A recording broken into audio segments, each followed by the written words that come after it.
ایمان پر ماحول پیدا ہوا. میں سمجھتا ہوں کہ اللہ تعالیٰ اپنے آپ کو جیسے آپ لوگوں کے علم میں علماء کرام نے لایا ہے، میں نے بھی سنا ہے پڑھا ہے کہ اللہ تعالیٰ نے فرمایا کہ میں اپنے آپ کو ظاہر نہ کرتا اگر اے نبی میں آپ کو پیدا نہ فرماتا. تو کیا اللہ تعالیٰ کے یہی احسان ہم اس گناہگار بندوں پر کچھ کم ہے کہ اس نے اپنے آپ کو ظاہر جب کرنا چاہا تو نبی پاک صلی اللہ علیہ وسلم کو مبعوث فرمایا، یعنی دنیا میں پر وہ تشریف لائے نبی پاک صلی اللہ علیہ وسلم. اللہ تعالیٰ کی حمد و ثنا بیان کرنے کا کروڑوں سالوں میں بھی کوئی مجاز نہیں کہ وہ ہمارا حق ہو جیسے اللہ تعالیٰ کی شان ہے وہ بیان کر سکے. جیسے کہ خود قرآن پاک میں اس نے فرمایا کہ اگر سمندروں کا پانی بطور سیاہی استعمال ہو، درختوں کی کلمیں بنا دی جائیں اور اس کی تاریخ لکھنا شروع کریں تو یہ سب چیزیں ختم ہو جائیں اس سے پہلے کہ اللہ تعالیٰ کی تاریخ ختم ہو. تو تاریخ اللہ تعالیٰ کے 99 ناموں کی ہے. اللہ تعالیٰ کا اصلی نام ذاتی نام اللہ ہے، باقی جو 98 نام ہیں صفاتی یہ ان کی تعریف کے لیے اتنی درختوں کی کلمیں اور سمندروں کا پانی ناکافی ہے. اور اسی میں آگے مضمون میں چل کر یہ بھی فرمایا گیا کہ اگر اتنی مقدار اس میں اور ڈالی جائے، بلکہ ایک جگہ اور دیکھنے میں ہے کہ اگر 7 سمندروں کا پانی اس میں اور ڈالا جائے یعنی اتنی سیاہی ہو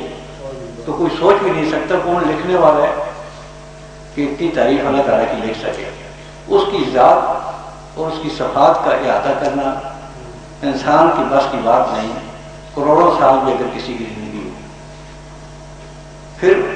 جب اللہ تعالیٰ نے چاہا ہمارے اوپر کرم کرنا چاہا تو نبی پاک صلی اللہ علیہ وسلم کو ہمارے لیے مبعوث فرمایا کر دنیا پر بھیجا. تو آپ صلی اللہ علیہ وسلم کے ذریعے ہی ہمیں پتہ چلا کہ اللہ تعالیٰ کی ذات کیا ہے. کچھ موٹے موٹے اللہ تعالیٰ کی ذات کے بارے میں، صفات کے بارے میں جو اب تک باتیں پہنچی وہ نبی کریم صلی اللہ علیہ وسلم کی معرفت ہی پہنچی. میں علمانہ بازار جانتا ہوں، میں اس کا علم میں تسلیم کرتا ہوں کہ میرے پاس وہ علم نہیں ہے جو علماء کے پاس ہے، مگر سمجھنے کے لیے ہم آپ سب کے لیے یہ ضروری ہے کہ ہم سب سے پہلے یہ ہے کہ اگر حمد و ثنا بیان کریں تو پہلے اللہ اور اس کے بعد اس کے رسول کی صحت بیان کریں. پھر ان کے بعد جیسے جیسے جو گزیدہ ہستیاں اللہ تعالیٰ نے دنیا پر بھیجی، پیغمبروں کا گروہ 1,24,000 یا کم و بیش جو تعداد اللہ کو معلوم ہے صحیح کتنے تھے. قرآن پاک میں تو میرے خیال میں 26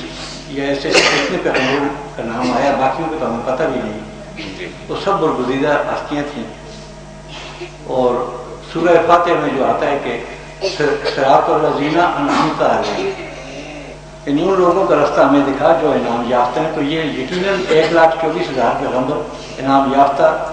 میں سر فہرست ہیں. انعام یافتہ اللہ تعالیٰ کی جو ہستیاں ہیں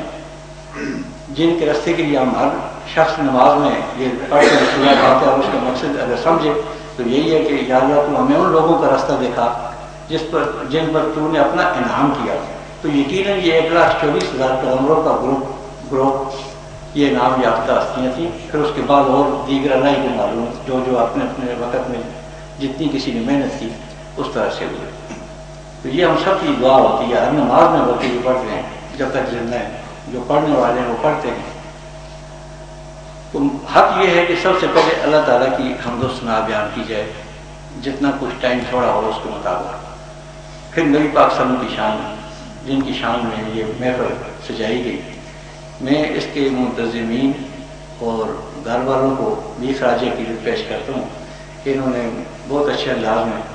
اور اچھے ذوق کے ساتھ اس محفل کا اہتمام کیا. ان کی مہربانی میں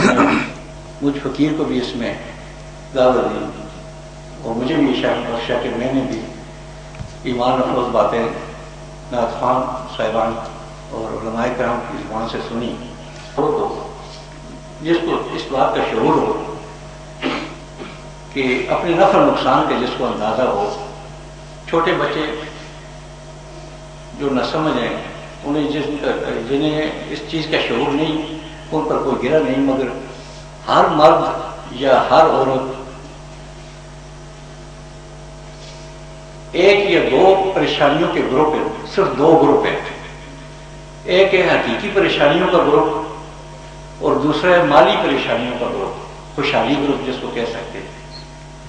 ان میں سے بعض لوگ جو ہیں دونوں گروپوں میں یک وقت مبتلا ہوتے ہیں پریشانیوں میں،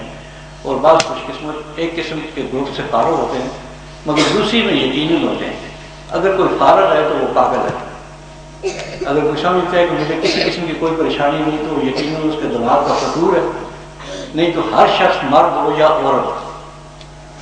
وہ ان دو گروپوں میں سے یا تو دو گروپوں میں یک وقت مبتلا ہوگا پریشانیوں میں یا ایک میں ضرور ہوگا. اب میں آپ کو حقیقی پریشانیوں کا گروپ جس کو میں گروپ نمبر 1 کہتا ہوں وہ یہ ہے کہ مثال کے طور پر کسی کو دشمن کا خوف ہو، جان کا خوف ہو، ایسی مہلک بیماری جس کا علاج مہنگا ہو یا ناممکن ہو اس میں مبتلا ہو جائے، اور ناجائز مقدمہ بازی اور دیگر دشمنوں سے اس کو خوف، اپنی جان کا، آل اولاد کا نقصان پہنچنے کا. تو فرض کریں سب سے پہلا تو یہ ضروری ہے جیسے ڈاکٹر کے پاس جائیں تو وہ اس کے سارے ٹیسٹ لیتے ہیں کہ جی blood test, urine test, X ray کرانا، یہ کریں، اس کے بعد وہ دوائی تجویز کرتے ہیں. سب سے پہلے ہر آدمی کو اپنی پریشانیوں کو ایک کاغذ کو مثلا لکھ لیں آسانی کے لیے، تو زیادہ سے زیادہ اس گروپ میں 8-10 پریشانیاں ہوں گی، ان کو ایک طرف لکھ لیں. دوسرا کاغذ لیں اس پر خوشحالی گروپ کی پریشانیاں، مثلا اگر کسی کے پاس ایک مکان ہے، اس کی خواہش حقیقی پریشانیاں جس کا میں کہتا ہوں کہ جان کا خوف ہے، ناجائز مقدمہ بازی ہے، بیماری ہے، اس کے لیے آیت کریمہ سے زیادہ مؤثر کوئی اور کلام نہیں. جیسے کہ آپ نے سنا ہوگا علماء کرام سے، ہم نے بھی سنا پڑا بھی ہے کہ یونس علیہ السلام جب مچھلی کے پیٹ میں چلے گئے تو ساتھ ہی اللہ تعالیٰ نے حکم فرمایا کہ اگر وہ یہ نہ پڑھتا تو اس وقت تک مچھلی کے پیٹ میں رہتا. جب میں مردوں کو قبروں سے نکالتا تو مردوں کو اللہ تعالیٰ نے قبروں سے قیامت کے دن نکالنا ہے.